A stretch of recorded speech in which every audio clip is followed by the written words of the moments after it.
All the princes of the provinces, the satraps, the governors, and those who did the king's business helped the Jews, because the fear of Mordecai had fallen on them.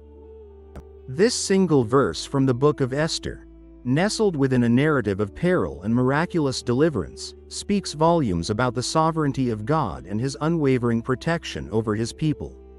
It reveals a dramatic reversal of fortune, where those who once might have been indifferent or even complicit in a plot against the Jews suddenly became their helpers.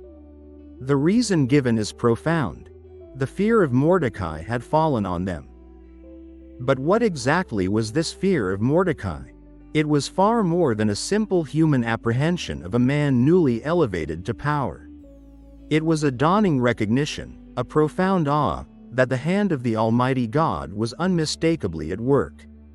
Mordecai, once a humble gatekeeper, now stood as the king's chief minister, adorned with royal robes and wielding immense authority.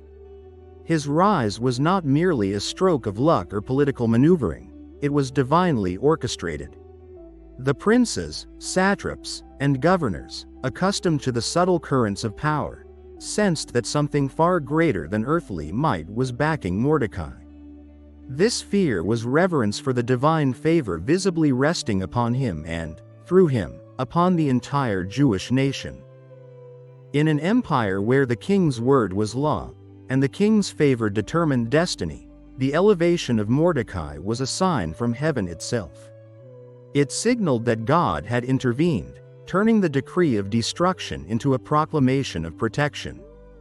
The officials understood that to stand against the Jews was no longer merely to defy a subjugated people, but to defy the very will of the king. It will now clearly aligned with divine purpose. This God-instilled awe compelled them not just to desist from harm, but actively to assist. They became instruments, perhaps unwittingly, in the fulfillment of God's redemptive plan. This narrative holds timeless lessons for believers today.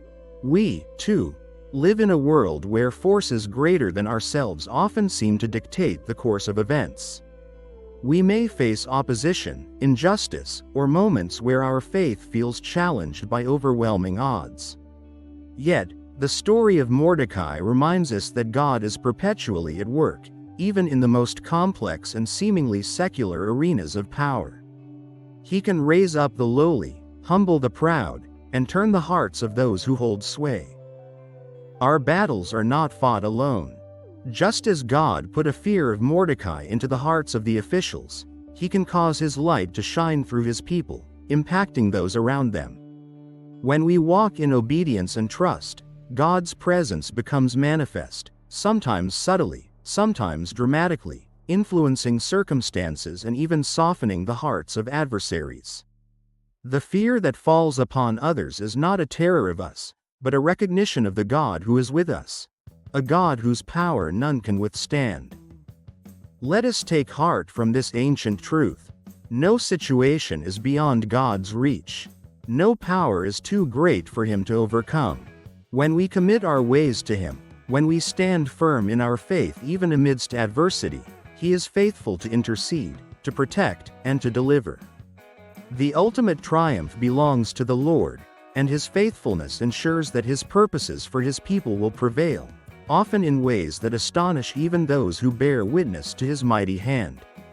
We are called to trust, knowing that the God who instilled the fear of Mordecai in the hearts of princes continues to govern all things for the glory of his name and the good of his beloved children.